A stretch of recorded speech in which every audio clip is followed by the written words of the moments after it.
Hayatım dolu teşviş, baktım hemmenden uzak, yollarımda tuzak. Terk ettin beni yarım düş gibi gözleri, hiç cayda yok, hiç cayda yok, dinç gün yok bana. Meni kıyınıydı ötmüş, visalın boldu uzak, yollarımda tuzak. Terk ettin beni yarım düş gibi gözleri, hiç cayda yok, hiç cayda yok, dinç gün yok bana.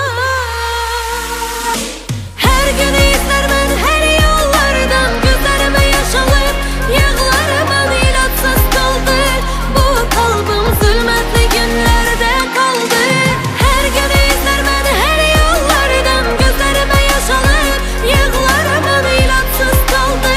Bu kalbim zulmetli günlerde kaldı.